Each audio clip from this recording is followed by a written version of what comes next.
Alors qu'elle nettoyait la maison d'un millionnaire, une pauvre petite fille de 7 ans a remarqué quelque chose d'étrange dans son bureau. Elle s'approche de lui et lui chuchote « Il y a une caméra dans votre bureau, et ce n'est pas la vôtre ». L'homme se précipite et en regardant derrière la caméra, il est complètement choqué.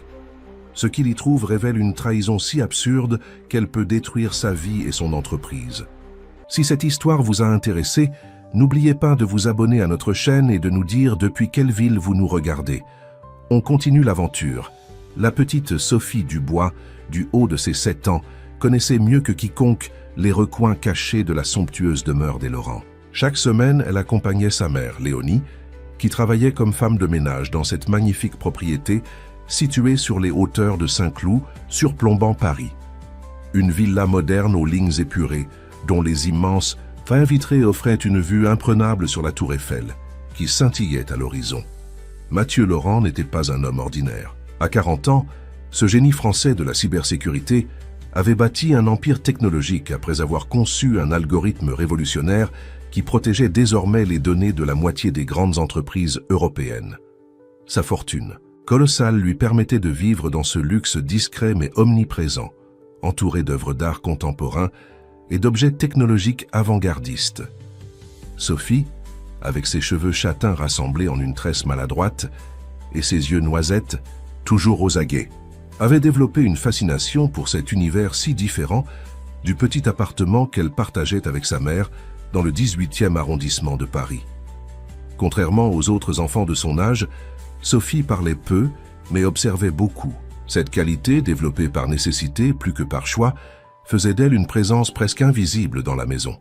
« Sophie, reste tranquille pendant que je nettoie le bureau de Monsieur Laurent », lui rappelait souvent Léonie en soupirant. « Ne touche à rien, d'accord ?» La petite acquiesçait toujours sagement, mais sa curiosité était insatiable. Quand sa mère s'affairait à dépoussiérer les étagères ou à passer l'aspirateur, Sophie se glissait silencieusement dans les coins, observant les écrans d'ordinateur, les tableaux de commande domotique et les gadgets étranges qui peuplaient la maison du millionnaire. Ce jeudi soir de printemps, Léonie avait dû accepter un service supplémentaire. Monsieur Laurent recevait des invités importants le lendemain, et tout devait être impeccable. Sophie, sortie de l'école plus tôt, accompagnait sa mère comme d'habitude, un livre de mathématiques serré contre sa poitrine. Elle aimait faire ses devoirs dans la bibliothèque pendant que sa mère travaillait. « Maman, je peux m'installer ici ?» demanda-t-elle timidement en montrant le grand fauteuil en cuir près de la fenêtre. « Oui, mon cœur, mais n'oublie pas, tu ne déranges personne, tu es sage comme une image. » Sophie hocha la tête et s'installa confortablement. De sa place, elle pouvait apercevoir le jardin où Céline Moreau, la compagne de Monsieur Laurent, dirigeait les jardiniers pour la préparation d'une réception.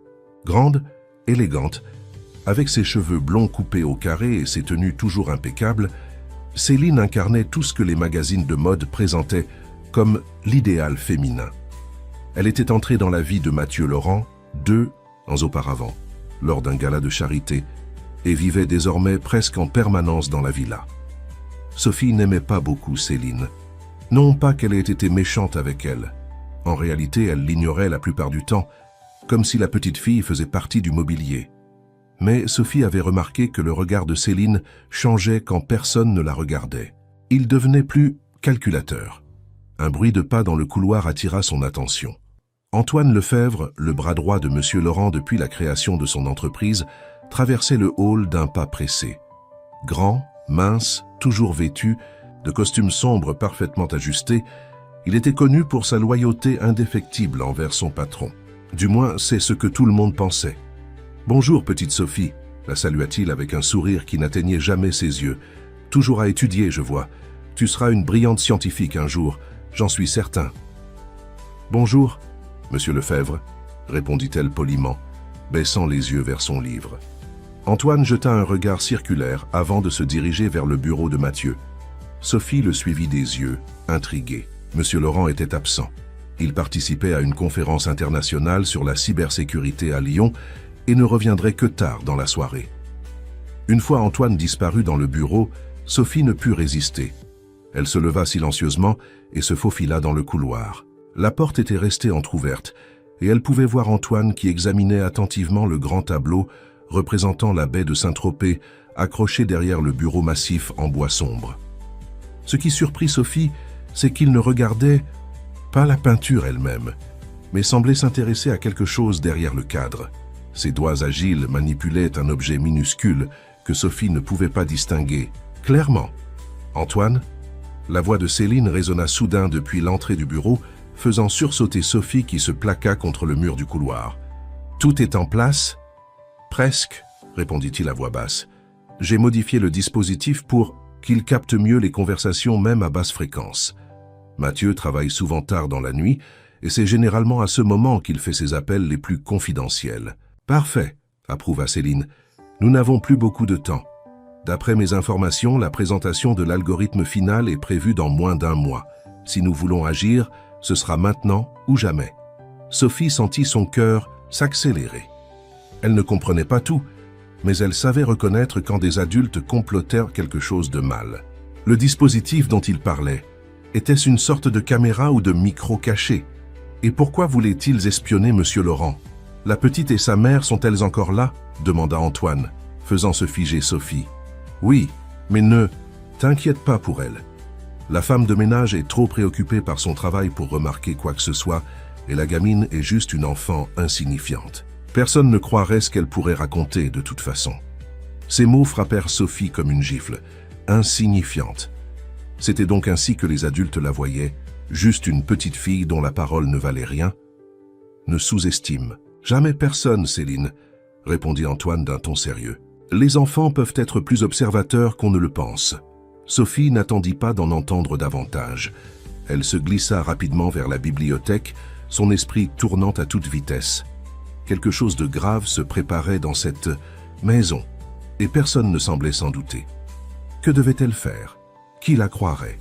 Assise dans le fauteuil, son livre de mathématiques ouvert sur les genoux, mais les yeux perdus dans le vague, Sophie prit une décision. Si personne ne la prenait au sérieux parce qu'elle n'était qu'une enfant insignifiante, alors elle devait trouver des preuves que même les adultes ne pourraient pas ignorer.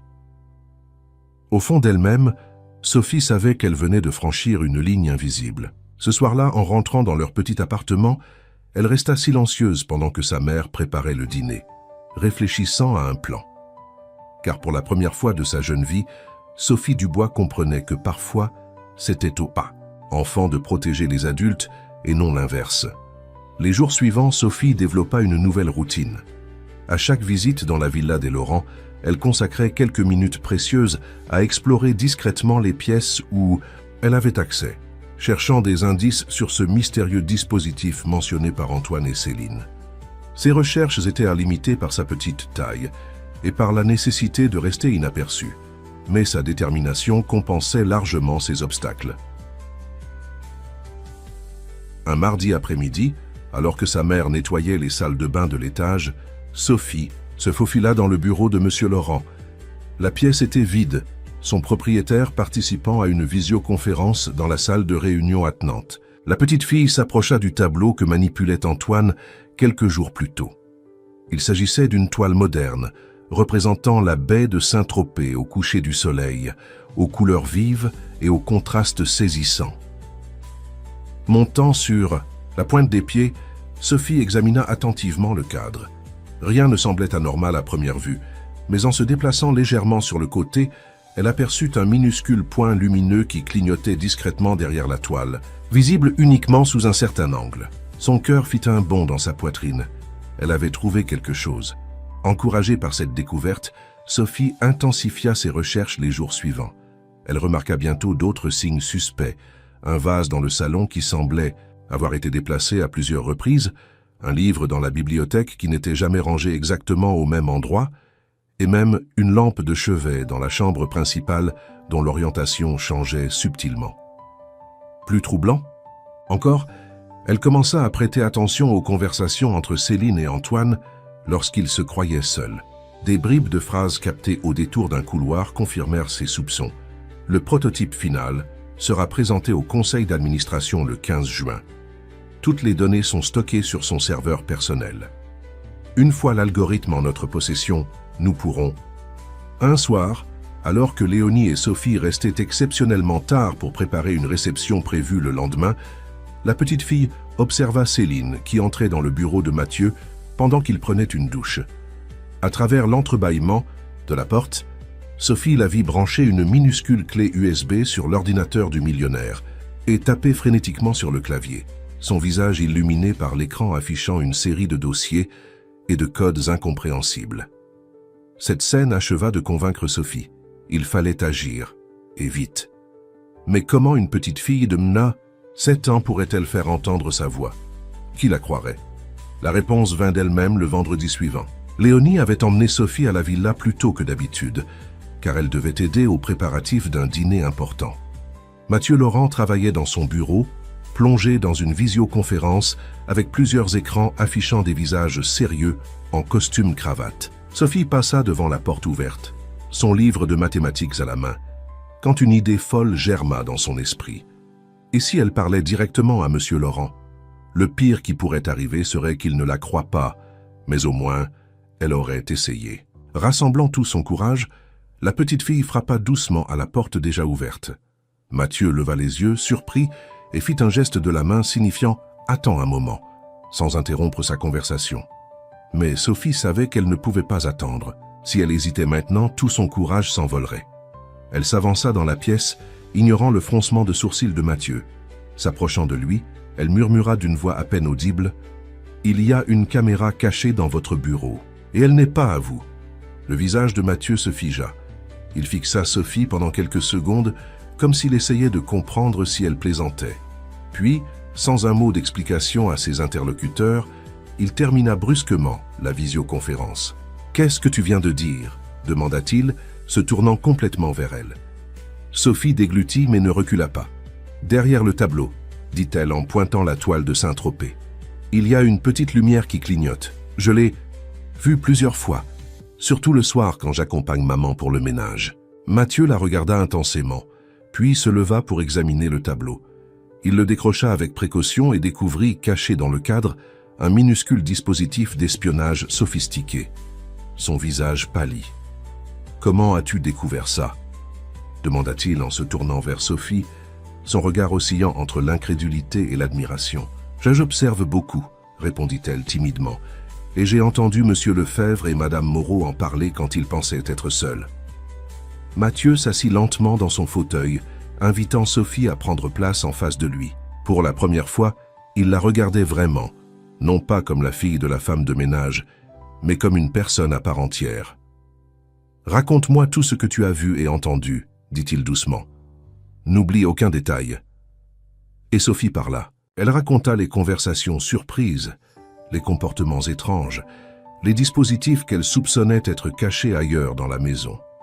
Elle mentionna comment Céline posait des questions sur ses horaires, comment elle fouillait dans ses affaires quand il était absent, et comment Antoine et elle se retrouvaient souvent en secret. « Il y a aussi quelque chose dans le vase bleu du salon, » ajouta-t-elle, « et dans votre chambre, dans la lampe de chevet, je les ai vus y toucher plusieurs fois. » Mathieu écoutait attentivement, son visage passant de la surprise à la colère, puis à une profonde tristesse. Sophie pouvait voir combien ces révélations le blessaient. Faire confiance aux mauvaises personnes était peut-être la plus douloureuse des expériences. « Pourquoi n'as-tu rien dit plus tôt ?» demanda-t-il finalement. Sophie baissa les yeux. « Qui aurait cru la fille de la femme de ménage ?» murmura-t-elle. « Madame Moreau a dit que j'étais juste une enfant insignifiante, que personne ne croirait ce que je pourrais raconter. » Ces mots semblèrent frapper Mathieu comme un coup physique. Il se redressa, une nouvelle détermination illuminant son regard. « Eh bien, elle se trompait, » affirma-t-il avec conviction. « Non seulement je te crois, mais tu viens probablement de sauver mon entreprise et des années de mon travail. » Il se leva et commença à faire les 100 pas, réfléchissant intensément. « Nous devons être prudents, » dit-il finalement. « Si ce que tu dis est vrai et je suis convaincu que ça l'est, alors Céline et Antoine ne doivent pas savoir que nous les avons découverts. Pas encore. » Sophie hocha la tête, comprenant instinctivement la nécessité du secret. « Est-ce que ta mère est au courant de ce que tu as découvert ?» demanda Mathieu. « Non, » répondit Sophie. « Je ne voulais pas l'inquiéter. Elle travaille déjà tellement. » Mathieu sourit pour la première fois depuis le début de leur conversation. « Ta mère a de la chance d'avoir une fille aussi courageuse et intelligente que toi. » Il s'accroupit pour être à sa hauteur. « Sophie, J'ai besoin de ton aide. Nous allons devoir travailler ensemble pour... C'est comprendre exactement ce qui se passe et comment y mettre fin. Es-tu prête? Sophie sentit une chaleur nouvelle l'envahir, la chaleur de la reconnaissance, de l'importance. Pour la première fois de sa vie, un adulte la traitait comme une égale, valorisant son intelligence et son courage. « Oui, monsieur Laurent », répondit-elle avec une assurance nouvelle. « Je suis prête. » À cet instant précis, sans qu'aucun des deux ne le sache encore, une alliance improbable venait de se former entre le millionnaire de la cybersécurité et la petite fille de 7 ans. Une alliance qui allait non seulement déjouer un complot sournois, mais aussi changer profondément le cours de leur vie respective. « Appelle-moi Mathieu », dit-il avec un sourire complice. Les partenaires d'enquête n'ont pas besoin de formalités entre eux. Sophie lui rendit son sourire, sentant qu'elle venait de franchir une frontière invisible, celle qui sépare l'enfance insouciante du monde complexe des adultes, avec ses dangers, mais aussi ses possibilités infinies. Le lendemain matin, Léonie Dubois fut surprise de recevoir un appel personnel de Monsieur Laurent. Habituellement, c'était sa secrétaire ou Madame Moreau qui gérait son planning de ménage. La voix de son employeur semblait tendue, presque fébrile. « Madame Dubois, pourriez-vous venir aujourd'hui avec Sophie? J'aurais besoin de vous parler. À toutes les deux. C'est important. » Léonie sentit l'inquiétude l'envahir. Avait-elle commis une erreur? Sophie avait-elle cassé quelque chose de valeur sans qu'elle ne s'en aperçoive? Mère célibataire depuis le départ du père de Sophie pour l'étranger 5 ans plus tôt, elle ne pouvait pas se permettre de perdre ce travail bien rémunéré. « Bien sûr, monsieur Laurent.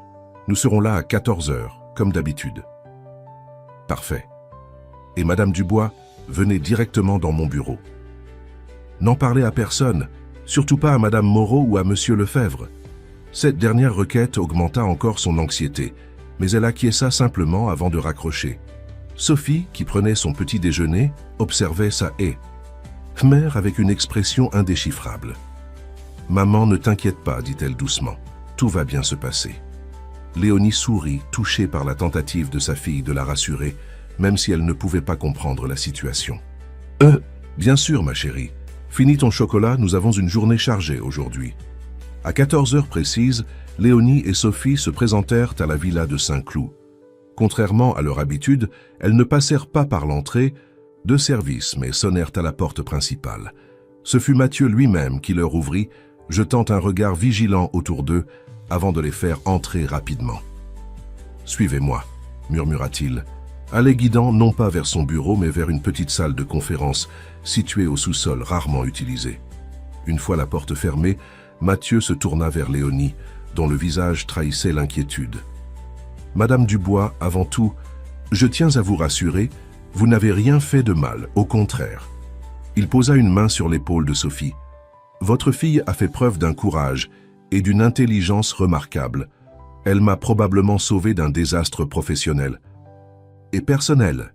Léonie regarda sa fille avec étonnement. « Sophie, qu'est-ce que... » Mathieu expliqua alors la situation. Les dispositifs d'espionnage découverts par Sophie, les conversations qu'elle avait surprises et les soupçons qui pesaient désormais sur Céline et Antoine. « Votre fille a observé des choses que même moi, avec toute mon expertise en sécurité, je n'ai pas remarquées, » conclut-il. « Et maintenant, j'ai besoin de votre aide à toutes les deux. » Léonie s'était assise, abasourdie par ces révélations. Elle regardait alternativement sa fille et son employeur comme si elle essayait de déterminer s'il s'agissait d'une plaisanterie élaborée. « Mais pourquoi nous? Vous pourriez contacter la police ou engager des détectives privés. »« Parce que je ne sais pas jusqu'où va cette trahison, » répondit Mathieu gravement. « Si Céline et Antoine sont impliqués, qui d'autre pourrait l'être? Des employés de mon entreprise? Des contacts dans les forces de l'ordre? Je ne peux faire confiance à personne pour le moment. » Il se tourna vers Sophie. « Personne, sauf vous deux. » Sophie, qui était restée silencieuse jusque-là, prit la parole d'une voix calme qui contrastait avec son jeune âge. « Maman, je les ai vus. Ils veulent voler quelque chose d'important à Monsieur Laurent. Quelque chose qu'il a créé. Mon algorithme de cryptage neuronal, précisa Mathieu. L'œuvre de ma vie.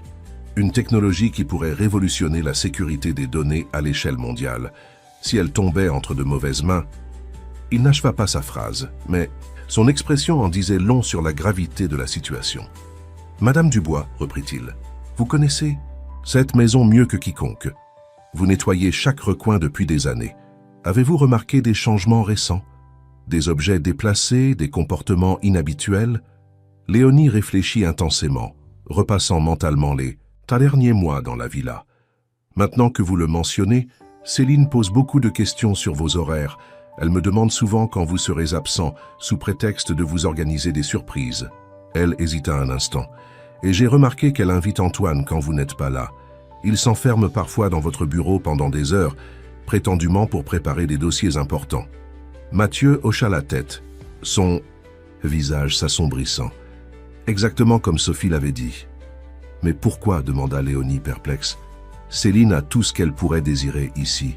Et Antoine est votre plus ancien collaborateur, presque un ami. »« L'argent » répondit simplement Mathieu. « Ou le pouvoir, peut-être les deux. Mon algorithme vaut des milliards sur le marché international. Et il donnera à son possesseur un avantage stratégique considérable. » Un silence pesant s'installa dans la petite salle. Sophie, qui avait sorti un carnet de son sac à dos, commença à dessiner ce qui ressemblait à un plan de la villa. « J'ai fait une carte », expliqua-t-elle en voyant le regard surpris des adultes. « Des endroits où j'ai vu des choses suspectes. Les points rouges sont les dispositifs que j'ai repérés. Les points bleus sont les endroits où Céline et Antoine se rencontrent quand ils pensent que personne ne les voit. » Mathieu prit le carnet avec révérence, examinant le plan rudimentaire mais étonnamment précis. « C'est remarquable, Sophie. » Léonie regardait sa fille avec un mélange de fierté et d'inquiétude. Comment n'avait-elle pas remarqué cette immaturité, cette perspicacité chez son enfant? « Voici ce que je propose, » dit Mathieu après un moment de réflexion. « Nous allons monter une opération de contre-espionnage. Mais nous devons être extrêmement prudents. Si Céline et Antoine se doutent de quelque chose, ils pourraient accélérer leur plan ou effacer leurs traces. » Il se tourna vers Léonie. « Madame Dubois, pourriez-vous continuer à travailler normalement, mais en prêtant une attention particulière à leurs mouvements, leurs conversations? Votre présence dans la maison est si habituelle qu'ils ne se méfieront pas de vous. » Léonie acquiesça lentement. L'idée de jouer les espionnes ne l'enchantait guère, mais la détermination qu'elle lisait dans les yeux de sa fille la convainquit. « Et Sophie ?» demanda-t-elle. « Je ne veux pas qu'elle soit en danger. »« Sophie sera notre atout secret, » répondit Mathieu avec un sourire rassurant. Comme elle l'a si bien dit elle-même, personne ne prête attention à une enfant. Elle peut observer sans éveiller les soupçons. Il se tourna vers la petite fille. « Mais tu devras être très prudente, Sophie. Ne prends aucun risque, d'accord ?» Sophie hocha la tête solennellement. « Je serai prudente, c'est promis. » Mathieu sortit alors de sa poche un petit boîtier noir de la taille d'un téléphone portable. « Ceci est un détecteur de fréquences, » expliqua-t-il. « Il peut repérer les signaux émis par des dispositifs d'espionnage. Je vais vous montrer comment l'utiliser discrètement. » Pendant l'heure qui suivit, Mathieu initia Léonie et Sophie aux bases de la contre-surveillance. Il leur expliqua comment repérer les micros et les caméras, comment communiquer entre eux sans éveiller les soupçons, et établit un code simple pour les situations d'urgence. « Mon plan est de rassembler suffisamment de preuves pour les confondre, » conclut-il. « Mais nous devons aussi comprendre l'étendue de leur réseau. S'agit-il d'une initiative personnelle ou travaille-t-il pour quelqu'un d'autre? Une entreprise concurrente, peut-être? » J'ai entendu Céline mentionner un nom plusieurs fois au téléphone, intervint Sophie. Valtech ou Valtech, quelque chose comme ça. Valtech Industries? Mathieu pâlit. C'est mon principal concurrent. Leur PDG, François Mercier, tente de reproduire mon algorithme depuis des années, sans succès. Les pièces du puzzle commençaient à s'assembler. Mathieu se leva et commença à faire les 100 pas, l'esprit en ébullition. Nous avons 2 semaines avant la présentation officielle de l'algorithme final au conseil d'administration, dit-il. D'ici là, nous devons avoir démantelé ce réseau d'espionnage et sécurisé mes données. Il se tourna vers Léonie et Sophie, un nouvel éclat dans le regard. Je sais que je vous demande beaucoup. Vous pourriez simplement continuer votre vie sans vous mêler de ces problèmes qui ne sont pas les vôtres. Léonie échangea un regard avec sa fille, puis sourit. Ma fille a décidé de vous aider, Monsieur Laurent, et je fais confiance à son jugement. Nous sommes avec vous. Sophie rayonnait de fierté. Pour la première fois, elle n'était pas juste la fille de la femme de ménage ou la petite qui accompagne sa mère. Elle était Sophie Dubois, partenaire à part entière dans une mission importante.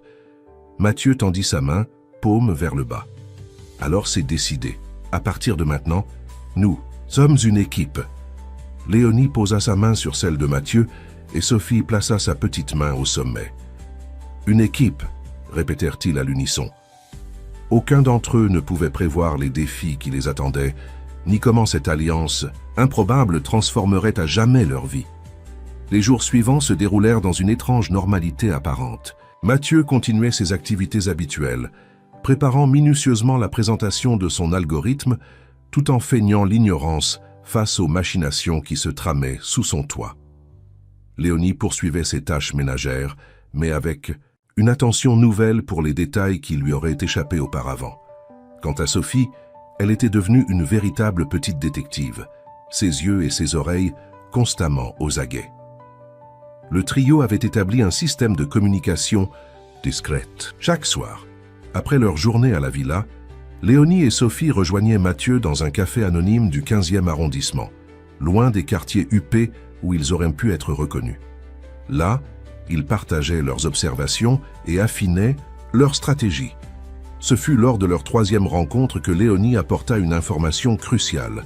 « J'ai trouvé quelque chose », murmura-t-elle en sortant de son sac un petit carnet à la couverture en cuir usé. C'était sous le matelas dans la chambre d'amis, celle que Céline utilise parfois comme dressing. Je faisais le ménage de printemps et... Elle poussa le carnet vers Mathieu, qui l'ouvrit avec précaution. À l'intérieur, des pages couvertes, d'une écriture fine et nerveuse, des dates, des horaires, des codes, et ce qui ressemblait à des fragments d'algorithmes griffonnés à la hâte. « Ce sont mes formules », souffla Mathieu, incrédule. « Des parties de mon algorithme que je n'ai jamais partagées avec personne. Comment a-t-elle pu... » « Regarde la dernière page, maman », intervint Sophie, qui s'était penchée pour observer le carnet. Léonie tourna les pages jusqu'à la dernière. Un plan d'action y était détaillé, avec une date encadrée en rouge. Le 10 juin, soit 5, jours avant la présentation officielle de l'algorithme au conseil d'administration. Extraction finale, lut Mathieu à voix basse. Transfert complet des données. Mise en place des preuves compromettantes. Son visage se décomposa. Ce n'est pas seulement un vol qu'ils préparent. Ils veulent me piéger. Comment ça ? Demanda Léonie inquiète. Ces notes mentionnent des preuves compromettantes, expliqua Mathieu. Si j'ai bien compris, il prévoit non seulement de voler mon algorithme, mais aussi de faire croire que je l'ai vendu moi-même à des concurrents ou à des entités étrangères. Le silence tomba sur leur petit groupe, chacun mesurant la gravité de la situation. Il nous reste moins d'une semaine, constata finalement Léonie. Qu'allons-nous faire ? Mathieu fixait le carnet, son cerveau analysant frénétiquement les informations. Nous devons en apprendre davantage, comprendre exactement ce qu'il prévoit pour le 10 juin. J'ai peut-être une idée, dit Sophie timidement. Les deux adultes se tournèrent vers elle. Céline laisse toujours son téléphone dans son sac quand elle prend sa douche. Et elle prend une douche tous les soirs à 20h30 précise, pendant exactement 12 minutes. Mathieu regarda la petite fille avec un mélange d'admiration et d'amusement. Comment sais-tu qu'elle reste exactement 12 minutes ?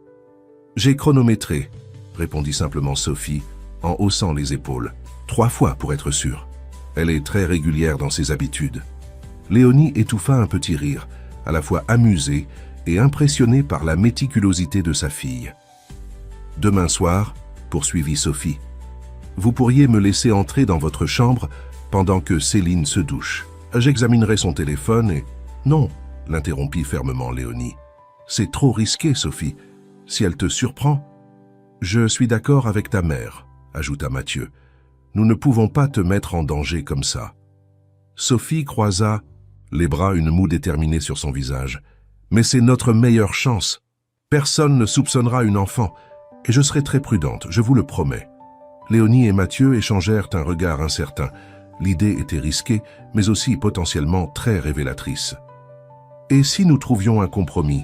proposa finalement Mathieu. « Je pourrais créer une distraction qui éloignerait Céline de sa chambre plus longtemps que d'habitude. Pendant ce temps, Léonie pourrait vérifier son téléphone, tandis que Sophie ferait le guet. » Après une longue discussion et quelques ajustements, au plan, ils finirent par se mettre d'accord. L'opération Ça aurait lieu le lendemain soir. Le jour suivant passa avec une lenteur insupportable. Mathieu jonglait entre ses responsabilités professionnelles et l'angoisse de ce qui se préparait dans l'ombre. Léonie nettoyait les mêmes surfaces plusieurs fois, incapable de se concentrer. Quant à Sophie, elle avait passé la journée à l'école, son esprit bien loin des fractions et de la géographie. À 20h15, tout était en place. Mathieu avait accidentellement renversé du vin rouge sur une robe de créateur que Céline prévoyait de porter le lendemain, prolongeant ainsi sa routine de douche par une nécessaire lessive d'urgence. Léonie se tenait prête dans le couloir, tandis que Sophie, installée dans un recoin avec un livre, surveillait les allées et venues. Dès que le bruit de la douche se fit entendre, Léonie se glissa dans la chambre principale. Avec des gestes précis mais nerveux, elle localisa le sac de Céline et en sortit son smartphone.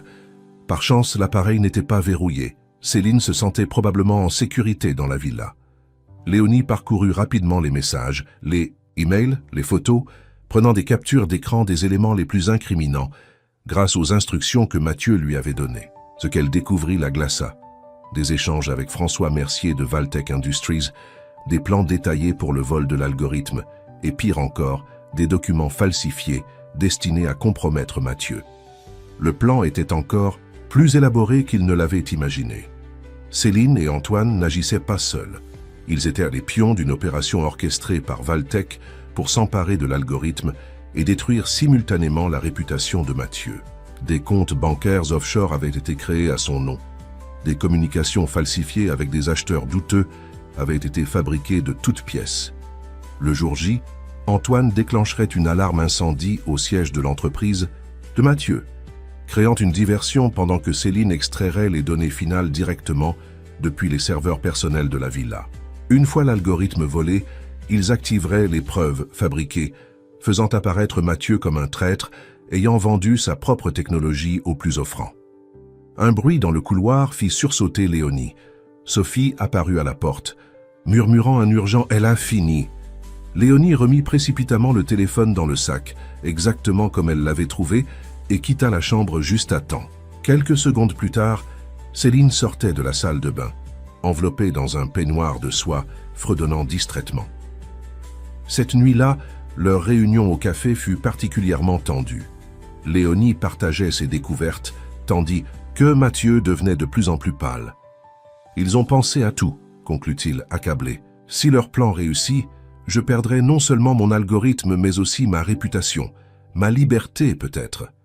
Je serai considéré comme un traître. » « Mais maintenant nous savons, » le rassura Léonie. « Nous pouvons les arrêter. »« Comment ?» demanda Mathieu.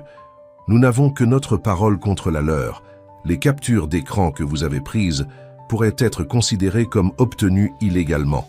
Et nous ne savons toujours pas où sont stockées les preuves falsifiées qu'ils ont préparées. » Un silence pesant s'installa. La situation semblait sans issue. « Ce qu'il nous faut, dit finalement Sophie de sa voix claire d'enfant, c'est aller prendre la main dans le sac. » Les deux adultes se tournèrent vers elle. « Qu'est-ce que tu veux dire ?» demanda sa mère. « Vous avez dit que le vol final aura lieu le 10 juin, n'est-ce pas? Eh bien, laissons-les croire que tout se passe comme prévu. Mais au lieu de l'algorithme réel, ils voleront une version factice. Et nous serons là pour les filmer en train de commettre leur crime. » Mathieu fixa la petite fille, stupéfait par la simplicité et l'audace de son plan. « Un cheval de Troie, un quoi ?» demanda Léonie, perplexe. « Un cheval de Troie, » répéta Mathieu, un sourire se dessinant lentement sur son visage. En informatique, c'est un programme qui semble normal, mais qui cache en réalité un piège. Sophie propose que nous leur donnions exactement ce qu'ils veulent. Sauf que ce ne sera pas le véritable algorithme, mais une version modifiée qui nous permettra de les suivre et de les confondre. L'excitation gagnait peu à peu le trio, l'espoir renaissant là où le désespoir avait presque triomphé. « Je peux créer une fausse version de l'algorithme », poursuivit Mathieu, son esprit tournant à pleine vitesse. « Elle ressemblera en tout point à l'original, mais contiendra des marqueurs invisibles. Dès qu'ils tenteront de l'utiliser ou de le transférer, nous pourrons tracer chaque mouvement. Et pour les fausses preuves qu'ils ont préparées contre... » « Vous ?» s'inquiéta Léonie. « Si nous pouvions les localiser avant qu'ils ne les activent, réfléchit Mathieu. Je crois savoir où. »« Elles sont, » intervint Sophie. 2 fois par semaine, Antoine apporte une petite clé USB qu'il garde toujours dans la poche intérieure de sa veste. Il ne s'en sépare jamais, sauf quand il prend un café avec Céline sur la terrasse. Alors, il pose sa veste sur le dossier de sa chaise. Mathieu regarda Sophie avec émerveillement. Cet enfant de 7 ans avait un don d'observation qui surpassait celui de professionnel entraîné. « Sophie, tu es extraordinaire », murmura-t-il. « Absolument extraordinaire. » La petite fille rougit sous le compliment, mais ses yeux brillaient de détermination. Ils passèrent les heures suivantes à élaborer leur contre-attaque. Chaque détail fut méticuleusement planifié, chaque scénario envisagé. Leur plan prenait forme, audacieux et risqué, mais porteur d'espoir. Ce qu'ils ignoraient encore, c'est que Céline commençait à nourrir des soupçons. Plus tôt dans la soirée, elle avait remarqué que son téléphone n'était pas exactement dans la position où elle l'avait laissé. Un détail infime que la plupart des gens auraient ignoré, mais pas Céline. L'espionne avait été formée à remarquer les plus petites anomalies. Tandis que le trio élaborait son plan de contre-attaque, l'étau se resserrait déjà autour d'eux. Le plan du trio prit forme avec une précision militaire dans les jours qui suivirent. Mathieu travaillait d'arrache-pied sur la version factice de son algorithme, y incorporant des marqueurs numériques invisibles qui permettraient de tracer son parcours. Sophie et Léonie, quant à elles, surveillaient chaque mouvement de Céline et Antoine, documentant minutieusement leurs habitudes et leurs interactions. Plus que 3 jours avant leur extraction finale, annonça Mathieu lors de leur réunion du soir au café, devenu leur quartier général officieux. Il déposa devant eux un petit appareil noir de la taille d'un porte-clés. « Voici notre arme secrète. »« Qu'est-ce que c'est » demanda Léonie en examinant l'objet avec curiosité. « Un brouilleur de signal modifié, » expliqua Mathieu. « Je l'ai programmé pour intercepter toutes les communications entre les dispositifs d'espionnage de la villa et leurs destinataires. À partir de maintenant, Céline et Antoine croiront recevoir des informations réelles, alors qu'en réalité, nous contrôlerons exactement ce qu'ils voient et entendent. » Sophie prit délicatement l'appareil dans ses petites mains. « Et vous êtes sûr que ça marchera ?»« Aussi sûr qu'on peut l'être en matière de contre-espionnage, » sourit Mathieu. « J'ai passé 15 ans à développer des systèmes de sécurité. Je connais leurs méthodes et leurs faiblesses. » La confiance de Mathieu était rassurante, mais une ombre planait toujours sur leur opération. Céline n'avait rien changé à sa routine apparente, mais Léonie avait remarqué des regards suspicieux, des questions anodines mais précises, sur leurs allées et venues. « Je crois qu'elle se doute de quelque chose », confia-t-elle à Mathieu. « Hier, elle m'a demandé pourquoi Sophie passait tant de temps à lire dans la bibliothèque, alors qu'avant, elle préférait dessiner dans la cuisine. » « Nous devons accélérer notre plan, décida Mathieu. Si Céline commence à avoir des soupçons, elle pourrait modifier son calendrier, avancer l'extraction. Nous devons être prêts à tout moment. » Ce soir-là, ils peaufinèrent les derniers détails de leur stratégie. Le jour J, Mathieu prétendrait se rendre à une conférence à Marseille, mais reviendrait discrètement à la villa par une entrée secondaire. Léonie, sous prétexte d'un grand nettoyage avant la présentation officielle de l'algorithme, serait présente avec Sophie. Ensemble, ils surveilleraient les mouvements de Céline et Antoine. « Rappelez-vous, insista Mathieu, notre objectif n'est pas seulement de les empêcher de voler l'algorithme. Nous devons les prendre en flagrant délit, avec des preuves irréfutables. Et surtout, nous devons localiser et neutraliser les fausses preuves qu'ils ont fabriquées contre moi. » Léonie hocha la tête, mais Sophie semblait préoccupée. « Qu'ici ?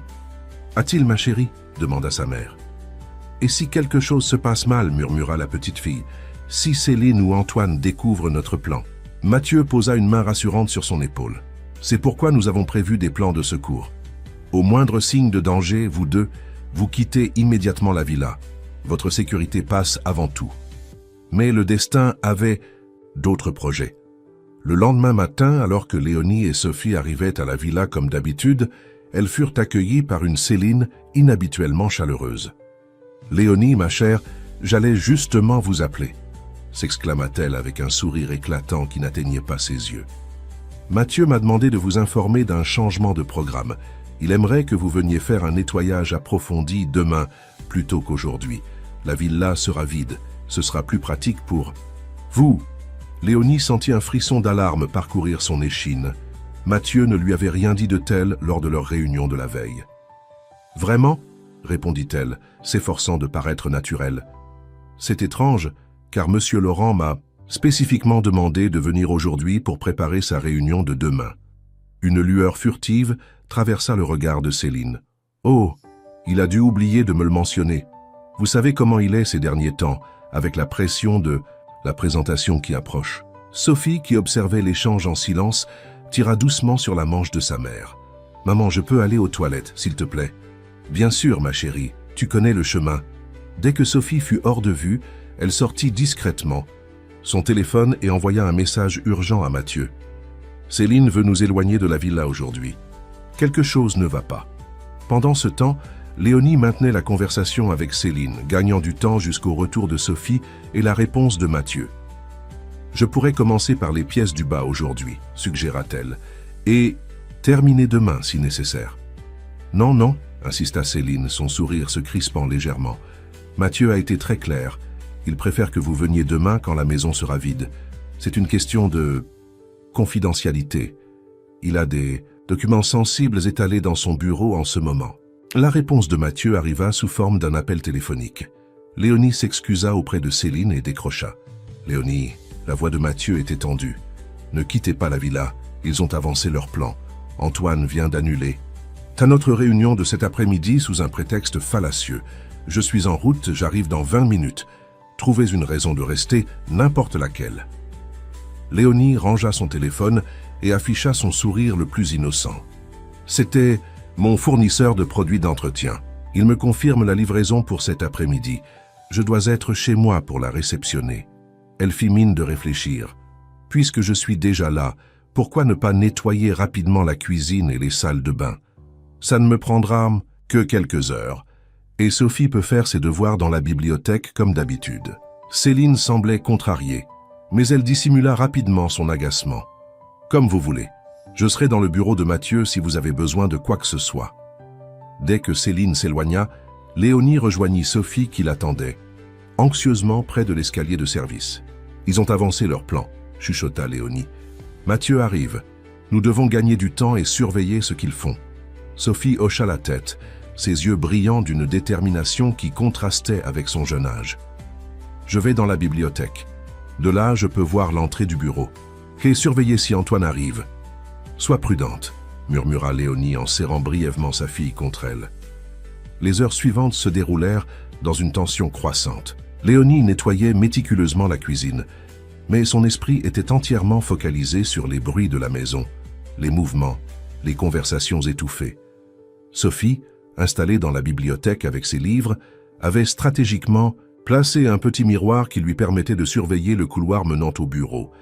À 14h37 précisément, Antoine arriva. Sophie l'observa discrètement alors qu'il se dirigeait directement vers le bureau, sans sonner ni s'annoncer, comme quelqu'un qui se sentait parfaitement à l'aise. Il portait une mallette en cuir noir qu'elle ne lui avait jamais vue auparavant.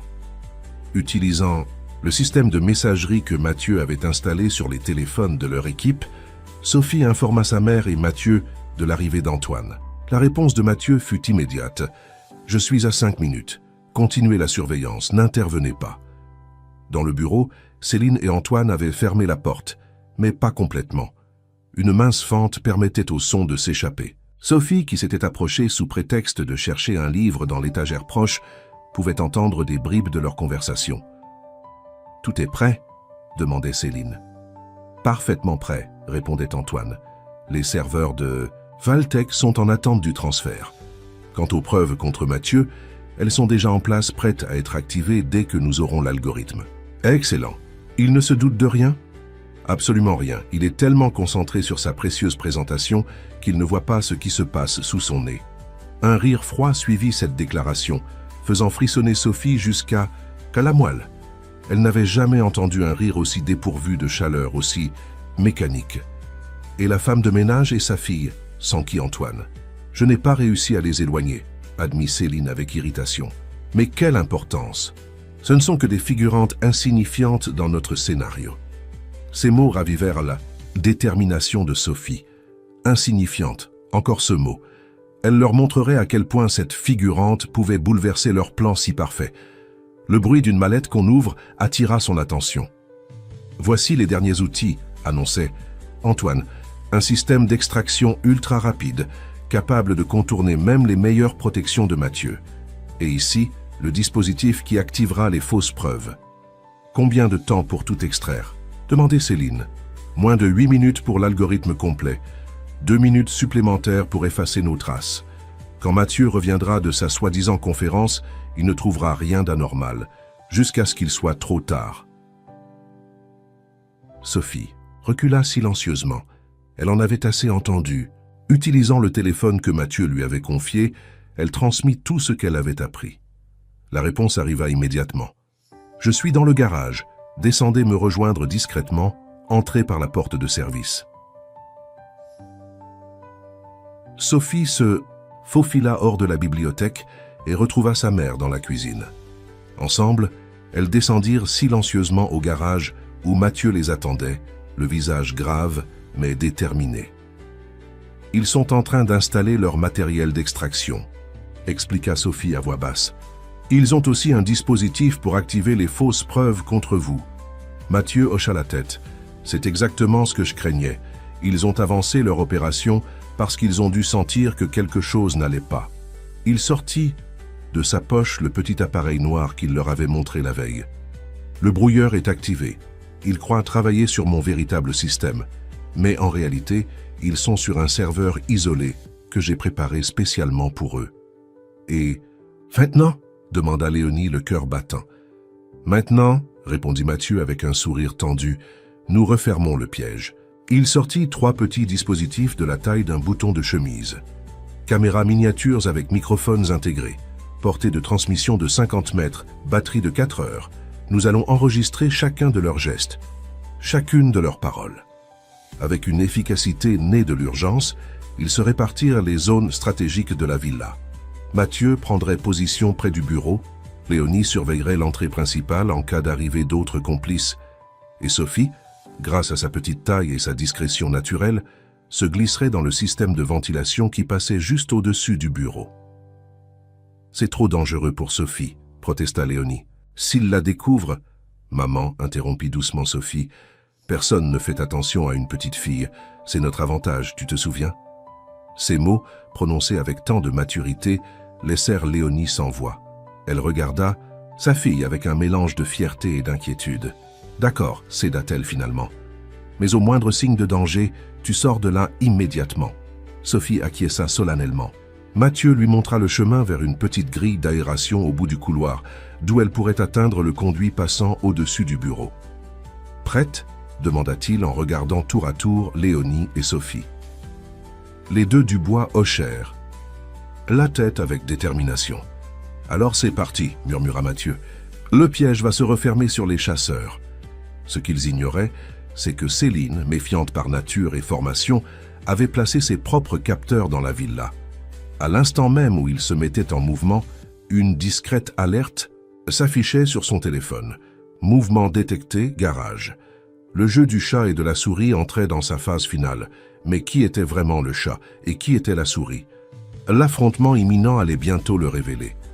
Dans l'obscurité du conduit d'aération, Sophie progressait centimètre par centimètre, guidée par la faible lumière filtrant à travers les grilles. La poussière chatouillait ses narines, menaçant de la faire éternuer à tout moment, mais elle se retenait avec une détermination farouche. Sa petite taille, si souvent source de frustration, était maintenant son plus grand atout. Arrivée au-dessus du bureau, elle s'immobilisa. À travers les lamelles de la grille, elle avait une vue parfaite sur la scène qui se déroulait en contrebas. Céline et Antoine s'affairaient autour de l'ordinateur principal de Mathieu, connectant divers appareils à ses ports. Un écran portable posé sur le bureau affichait des lignes de code qui défilaient à toute vitesse. « Le pare-feu est neutralisé », annonça Antoine, ses doigts volant sur le clavier. « J'accède au serveur principal, maintenant. » Céline se tenait derrière lui, surveillant la progression avec un sourire satisfait. Combien de temps? 7 minutes pour l'extraction complète, puis 2 minutes pour implanter les preuves falsifiées. Sophie activait discrètement la caméra miniature que Mathieu lui avait confiée, s'assurant qu'elle captait bien toute la scène. Son cœur battait si fort qu'elle craignait qu'il puisse l'entendre. Pendant ce temps, Mathieu s'était faufilé jusqu'à son bureau secondaire au sous-sol. De là, il pouvait surveiller ce qui se passait réellement dans son système informatique. Comme prévu, Céline et Antoine n'interagissaient qu'avec le serveur Leur qu'il avait préparé. L'algorithme authentique était en sécurité, stocké sur un dispositif que lui seul pouvait activer. Léonie, quant à elle, maintenait sa position près de l'entrée principale, prête à intervenir en cas d'arrivée imprévue. Elle avait improvisé une activité de nettoyage des lustres, ce qui lui donnait une raison légitime de se trouver là avec son échelle. Dans le bureau, l'extraction progressait. Antoine semblait satisfait, inconscient du fait qu'il ne récupérait qu'une version factice de l'algorithme. « Regarde ça », dit-il à Céline en pointant l'écran. « La structure neuronale auto-adaptative, c'est du génie.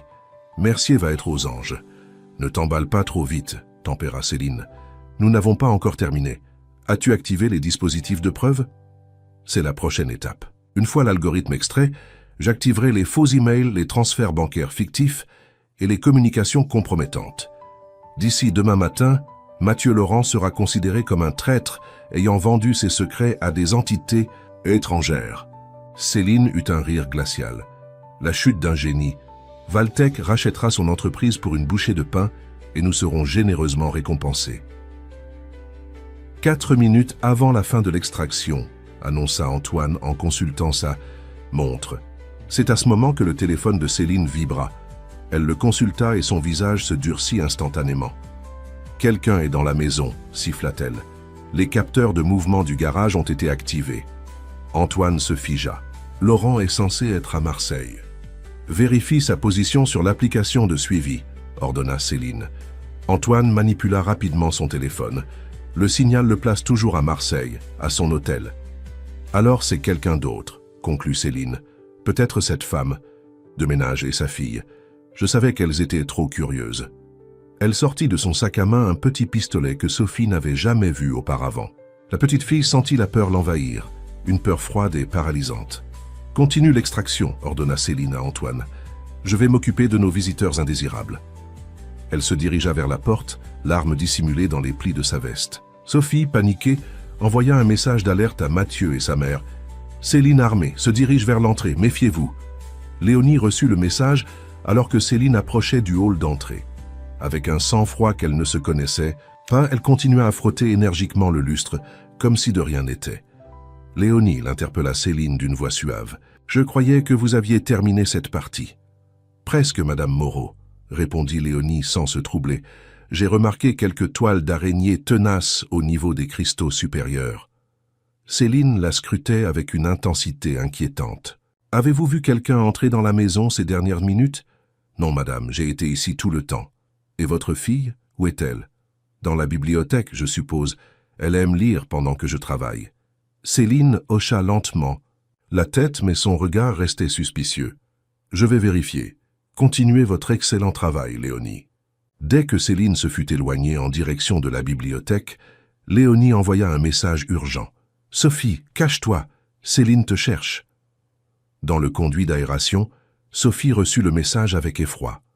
Elle ne pouvait pas quitter sa position sans faire de bruit et révéler sa présence à Antoine qui travaillait juste en dessous. Elle était piégée. Pendant ce temps, Mathieu avait compris la gravité de la situation. Le plan initial, laisser Céline et Antoine terminer leur tentative de vol avant de les confronter avec l'épreuve, n'était plus viable. Il devait agir immédiatement. Utilisant les passages secrets que lui seul connaissait dans sa propre maison, il émergea silencieusement dans le couloir menant à son bureau principal. Il pouvait voir Antoine, toujours concentré sur l'extraction des données, inconscient de ce qui se tramait autour de lui. « Extraction complète », annonça Antoine, à voix haute, bien que seul dans la pièce. Lancement de l'implantation des preuves. C'était le moment que Mathieu attendait. D'un geste précis, il activa une commande sur son téléphone. Immédiatement, toutes les lumières de la villa s'éteignirent, plongeant les lieux dans l'obscurité. Seuls les écrans d'ordinateur émettaient encore une lueur blafarde. « Qu'est-ce que... » balbutia Antoine, pris de court. Profitant de la confusion, Mathieu entra dans le bureau. « Bonsoir, Antoine, » dit-il calmement. « Problème technique ?» Antoine se retourna brusquement, son visage déformé par la surprise et la peur. « Mathieu, tu n'es pas à Marseille ?» « Visiblement non, » répondit Mathieu en s'approchant, lentement. « Tout comme tu n'es pas en train de préparer notre réunion de demain. » Antoine jeta un regard nerveux vers la porte. « Je peux tout expliquer. »« J'en suis certain, » acquiesça Mathieu. « Tu vas avoir tout le temps d'expliquer comment ? Mon plus proche collaborateur a tenté de voler mon algorithme et de me faire passer pour un traître. » Le visage d'Antoine se décomposa. « Comment as-tu... » « Une petite fille très observatrice, » répondit simplement Mathieu. « Une enfant que ta complice jugeait insignifiante. » Dans le conduit d'aération, Sophie retenait son souffle. Elle pouvait entendre Céline qui revenait vers le bureau, ses talons claquant sur le marbre du couloir. « Antoine !» appela Céline. « Pourquoi les lumières sont-elles éteintes ?» Elle entra dans le bureau et se figea en apercevant Mathieu. Son visage passa de la surprise à une froide détermination en une fraction de seconde. « Mathieu, quelle surprise !» dit-elle, d'une voix mielleuse. « Tu rentres plus tôt que prévu. »« Épargne-moi tes comédies, Céline, » répliqua Mathieu. « Je sais tout, votre plan, votre trahison, votre collaboration avec Valtech. » Céline échangea un regard avec Antoine. Un éclair de compréhension passa entre eux. « Je vois, » dit-elle finalement. « Quelqu'un a parlé. » Son regard balaya la pièce comme si elle cherchait un indice. La femme de ménage, peut-être ? Ou sa petite fouineuse de fille ? Dans le conduit, Sophie frémit. La haine dans la voix de Céline était palpable. « Peu importe, » continua Céline. « Ce qui compte, c'est que nous avons déjà gagné. L'algorithme est extrait, les preuves contre toi sont en place. D'ici demain, ta réputation sera détruite et ton précieux travail appartiendra à Valtech. » Mathieu sourit, un sourire calme et confiant qui déstabilisa visiblement ses adversaires. « Tu crois vraiment que je ne me serais pas protégé contre une telle éventualité ?» demanda-t-il. « L'algorithme que vous venez d'extraire est un leurre, une coquille vide qui ressemble à l'original mais ne fonctionne pas. Quant à vos preuves, elles pointent directement vers vous deux et vos contacts chez Valtech. » Céline pâlit légèrement, mais se reprit rapidement. « Tu bluffes. » « Vraiment ?» Mathieu sortit son téléphone et leur montra un écran affichant la progression d'un transfert de données. « En ce moment même, toutes les preuves de votre complot sont envoyées à mon avocat, à la police et au conseil d'administration de Valtech, incluant votre conversation de tout à l'heure, enregistrée en intégralité. » Antoine s'effondra dans un fauteuil, comprenant que tout était perdu. Céline, cependant, refusait d'abandonner. « Tu n'as aucune preuve, » siffla-t-elle. « C'est ta parole contre la nôtre. » C'est à ce moment que la voix claire de Sophie résonna dans la pièce. « Vous vous trompez. » Tous les regards se tournèrent vers la grille d'aération, d'où le visage de Sophie était maintenant visible.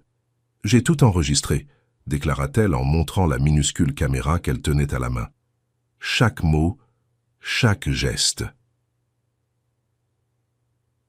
Céline la fixa avec une incrédulité mêlée de rage. « Toi ? » ?»« Oui, moi, » confirma Sophie avec une assurance étonnante pour son âge. La petite fille insignifiante à qui personne ne prête attention. À cet instant précis, Léonie fit irruption dans la pièce, suivie de 2 agents de sécurité que Mathieu avait discrètement appelés. « Sophie !» s'écria-t-elle en voyant sa fille dans le conduit d'aération. « Tu vas bien ?»« Parfaitement. »« Bien, maman, » répondit Sophie avec un sourire. « J'ai tout filmé comme prévu. » Mathieu fit un signe aux agents de sécurité qui s'approchèrent d'Antoine et Céline. « Je vous suggère de coopérer, » dit-il calmement. « Votre situation est déjà suffisamment compliquée. » Antoine, complètement défait, se laissa menotter sans résistance. Céline, en revanche, jeta un dernier regard venimeux à Sophie. « Tu n'es qu'une enfant, » cracha-t-elle. « Comment as-tu pu déjouer notre plan ?» Sophie, qui était maintenant descendue du conduit avec l'aide de sa mère, la regarda droit dans les yeux. « Parce que vous avez oublié de surveiller la seule personne que vous pensiez sans importance, la fille de la femme de ménage. » Les agents emmenèrent Céline et Antoine, laissant Mathieu, Léonie et Sophie seuls dans le bureau. Un silence ému s'installa entre eux, chacun prenant conscience de ce qu'ils venaient d'accomplir ensemble. « Nous avons réussi », murmura finalement Léonie, serrant sa fille contre elle. « Grâce à Sophie », acquiesça Mathieu, une admiration sincère dans la voix. « Sans elle, j'aurais tout perdu. » Sophie rougit sous les compliments, mais une lueur de fierté brillait dans ses yeux. Pour la première fois de sa vie, elle n'était plus invisible. Elle avait été vue, entendue, valorisée. « Qu'allons-nous faire maintenant ?» demanda Léonie, réalisant soudain que leur vie venait de prendre un tournant décisif. Mathieu regarda tour à tour la mère et la fille, un sourire énigmatique aux lèvres. « Maintenant, nous allons changer le monde, tous les trois. Si vous êtes d'accord, bien sûr. » Le regard qu'échangèrent Sophie et Léonie valait toutes les réponses du monde. Une nouvelle aventure commençait pour eux. Une aventure où les barrières sociales n'existaient plus, où une petite fille insignifiante pouvait devenir l'héroïne de sa propre histoire. Et tandis que le soleil se couchait sur Saint-Cloud, illuminant la villa de reflets dorés, trois silhouettes se tenaient debout face à la baie vitrée, contemplant l'avenir qui s'ouvrait devant eux, un avenir qu'ils avaient choisi de construire ensemble. 1 an s'était écoulé depuis cette soirée décisive où une petite fille de 7 ans avait changé le cours de 3 destins. La villa de Saint-Cloud, autrefois théâtre d'une trahison, s'était transformée en un foyer chaleureux où résonnaient désormais des rires d'enfants. Le soleil de juin inondait la terrasse où Sophie, désormais âgée de 8 ans, travaillait consciencieusement sur sa tablette, développant ce qui ressemblait à un algorithme simplifié. Ses cheveux châtains, toujours en tresse mais maintenant soigneusement tressés, brillaient dans la lumière dorée du matin. « Comment avance ton projet ?» demanda Mathieu, en s'asseyant à côté d'elle, 2 tasses de chocolat chaud à la main. Sophie leva les yeux, un sourire radieux illuminant son visage. « J'ai presque terminé la première phase. Le système détecte maintenant les intrusions avec un taux de précision de 87%. Impressionnant, acquiesça Mathieu avec une fierté non dissimulée. Tu as vraiment un don pour la programmation. Intuitive. La petite fille rougit sous le compliment, mais ses yeux brillaient de détermination. Je veux qu'il soit parfait pour la présentation de la semaine prochaine. Depuis l'arrestation de Céline et Antoine, la vie avait pris un tournant, inattendu pour le trio. Le complot avait été démantelé. Valtech Industries avait fait l'objet d'une enquête approfondie, révélant d'autres pratiques d'espionnage industriel, et son PDG, François Mercier, avait été contraint de démissionner. Quant à Céline et Antoine, ils avaient pleinement coopéré avec la justice en échange de peines réduites, révélant l'étendue du réseau d'espionnage corporatif qui avait infiltré plusieurs grandes entreprises technologiques européennes. Mais le changement le plus significatif concernait Léonie et Sophie. Reconnaissant non seulement leur courage, mais aussi leur intelligence exceptionnelle, Mathieu leur avait proposé bien plus qu'une simple récompense financière. « Maman est rentrée ?» demanda Sophie en sirotant son chocolat. « Elle termine sa réunion avec les investisseurs, » répondit Mathieu. « Elle devrait être là d'1 minute à l'autre. » Comme pour confirmer ses paroles, la porte-fenêtre s'ouvrit, laissant apparaître Léonie. En 1 an, sa transformation était stupéfiante. La femme de ménage timide et effacée avait laissé place à une femme d'affaires confiante dans son tailleur élégant. Ses cheveux, autrefois toujours attachés, tombant maintenant en vagues douces sur ses épaules. « Réunion terminée », annonça-t-elle, joyeusement. Les investisseurs sont enthousiastes. Ils ont adoré l'idée d'une fondation dédiée à la cybersécurité accessible à tous. Mathieu se leva pour l'accueillir, déposant un léger baiser sur sa joue. Leur relation, née dans l'adversité et nourrie par le respect mutuel, avait évolué naturellement vers une profonde affection que ni l'un ni l'autre n'avait anticipée. Et ils ont particulièrement aimé l'idée de Sophie pour le programme, éducatif destiné aux enfants défavorisés, ajouta Léonie en ébouriffant affectueusement les cheveux de sa fille. « Le projet Yeux-qui-voient » demanda Sophie rayonnante. « Exactement, » confirma Léonie. « Ils pensent que c'est révolutionnaire d'enseigner la cybersécurité dès l'école primaire, et surtout d'identifier les enfants au potentiel exceptionnel qui n'auraient pas accès à ces technologies autrement. C'était le projet qui tenait le plus à cœur à Sophie, donner à d'autres enfants comme elle la chance d'être vus, entendus, valorisés pour leurs capacités uniques, plutôt que jugés sur leur origine sociale. Et ce n'est pas tout, poursuivit Léonie avec un sourire mystérieux. J'ai une surprise. Elle sortit de sa serviette un document officiel qu'elle tendit à Sophie. Ton brevet a été accepté. Tu es officiellement la plus jeune inventrice brevetée de France dans le domaine de la sécurité informatique. Sophie prit le document avec révérence, ses yeux s'écarquillant en voyant son nom imprimé en lettres officielles.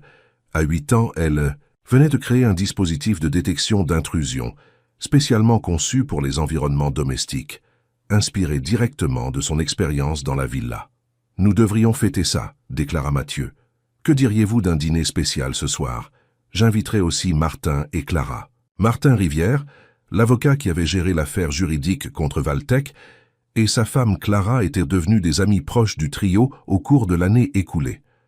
Leur fille Élodie, du même âge que Sophie, était rapidement devenue sa meilleure amie.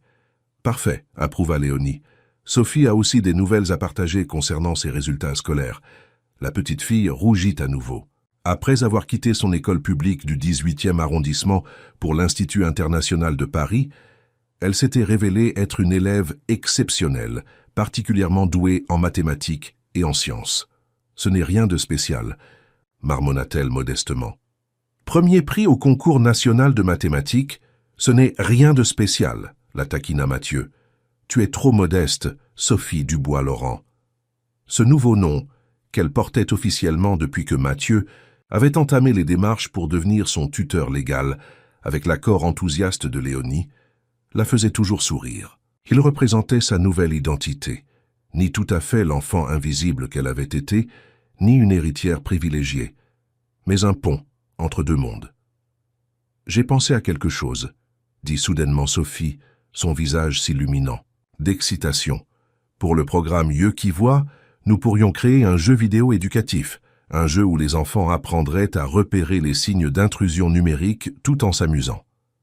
Mathieu et Léonie échangèrent un regard, amusés. L'esprit de Sophie ne s'arrêtait jamais, constamment en ébullition avec de nouvelles idées. « C'est brillant », approuva Mathieu. « Nous pourrions même l'intégrer à la plateforme éducative que nous développons. » La Fondation Laurent Dubois, créée 6 mois après l'incident, comme il l'appelait désormais, s'était donné pour mission de démocratiser l'accès à la cybersécurité et de repérer les talents exceptionnels parmi les enfants de milieux défavorisés. En parallèle, l'entreprise de Mathieu avait connu un essor sans précédent grâce à son algorithme de cryptage neuronal, maintenant pleinement développé et sécurisé. Léonie, quant à elle, avait révélé un talent insoupçonné pour la gestion et les relations publiques. Après avoir suivi une formation accélérée en management, elle dirigeait maintenant les opérations quotidiennes de la Fondation avec une efficacité qui impressionnait même les plus sceptiques. « J'ai oublié de vous dire », ajouta-t-elle en s'asseyant à la table de la terrasse. « L'émission spéciale sur notre fondation sera diffusée demain soir sur France 2. La journaliste m'a appelé ce matin pour confirmer. »« Est-ce qu'ils vont parler de tout ?» demanda Sophie, soudain un peu inquiète. « Seulement ce que nous avons accepté de partager, » la rassura Mathieu. « L'histoire d'une petite fille extraordinaire qui a sauvé une entreprise grâce à son intelligence et son courage et qui maintenant aide d'autres enfants à développer leur potentiel. » Sophie semblait soulagée. Malgré sa nouvelle notoriété, elle restait une enfant qui appréciait sa vie privée et détestait être le centre d'attention pour de mauvaises raisons. « Sophie, » dit doucement Léonie, en prenant la main de sa fille, « tu sais que tu n'es pas obligée de faire tout ça. Si un jour tu veux juste être une enfant normale, profiter de ton enfance sans toutes ses responsabilités. »« Mais j'aime ce que je fais, » protesta Sophie avec passion. « Aider d'autres enfants comme moi, créer des choses qui protègent les gens, c'est important. » Mathieu sourit, touché par la détermination de cet enfant qui avait bouleversé sa vie d'une manière qu'il n'aurait jamais pu imaginer. « Tu sais, » dit-il pensivement, « avant de vous rencontrer, j'avais tout ce que l'argent pouvait acheter, mais ma vie manquait de sens véritable. Je créais des systèmes pour protéger des données, pas des personnes. » Il regarda tour à tour Léonie et Sophie. « Vous m'avez rappelé ce qui compte vraiment. » Léonie posa sa main sur celle de Mathieu. « Nous avons tous gagné quelque chose. Dans cette histoire, une famille. » Ce mot résonnait différemment pour chacun d'eux. Pour Sophie, qui n'avait jamais connu son père, c'était la découverte d'une figure paternelle qui valorisait son intelligence et encourageait ses rêves. Pour Léonie, c'était la chance de dépasser les limites que la société lui avait imposées et de construire une vie où elle était respectée pour ses compétences. Et pour Mathieu, c'était le remède à une solitude qu'il avait masquée par le travail et le succès matériel. « À propos de famille, » dit Mathieu en sortant, un petit écrin de sa poche. J'avais prévu de faire cela ce soir, mais le moment me semble parfait. Léonie regarda l'écrin avec stupéfaction, comprenant immédiatement sa signification. Léonie Dubois, commença Mathieu en ouvrant l'écrin pour révéler une bague délicate sertie d'un saphir. Accepteriez-vous de m'épouser? Sophie laissa échapper un petit cri de joie, tandis que sa mère, les larmes aux yeux, regardait alternativement la bague et l'homme qui la lui offrait. « Oui, » murmura-t-elle finalement. « Oui, bien sûr que oui. » Mathieu glissa la bague à son doigt, puis se tourna vers Sophie. « Et toi, Sophie Dubois-Laurent, accepterais-tu officiellement de devenir ma fille? L'adoption pourrait être finalisée en même temps que notre mariage. » La petite fille se jeta dans ses bras, les larmes coulant librement sur ses joues. « Oui, oui, oui, oui. » Ils restèrent ainsi un long moment, enlacés sur cette terrasse ensoleillée qui avait vu naître leur improbable histoire. Une histoire qui prouvait que parfois, les plus grandes révolutions commencent par le regard attentif d'une enfant que le monde croyait insignifiante. Dans les mois et les années qui suivraient, la Fondation Laurent Dubois deviendrait une référence mondiale en matière d'éducation à la cybersécurité et de détection des talents exceptionnels. L'algorithme de Mathieu révolutionnerait la protection des données sensibles à travers l'Europe. Léonie développerait un programme de mentorat pour les femmes souhaitant se reconvertir professionnellement, inspirée par sa propre expérience. Et Sophie grandirait pour devenir l'une des plus brillantes innovatrices de sa génération, jamais oublieuse de ses origines modestes et toujours déterminée à voir ceux que les autres négligeaient. Car comme elle aimait à le rappeler lors de ses conférences, les yeux qui voient vraiment sont ceux qui regardent au-delà des apparences, au-delà des préjugés. Et parfois, les observations les plus précieuses viennent de ceux qu'on croit insignifiants. Dans le salon de la villa, une photo encadrée trônait sur la cheminée. 3 personnes souriant à l'objectif. Un homme élégant en costume sombre, une femme radieuse en tailleur bleu, et entre eux, une petite fille aux yeux vifs et à la tresse soignée. 3 destins qui n'auraient jamais dû se croiser, mais qui ensemble avaient créé quelque chose d'extraordinaire. Car, comme l'avait découvert Mathieu Laurent ce jour fatidique où une petite voix avait courageusement interrompu sa réunion,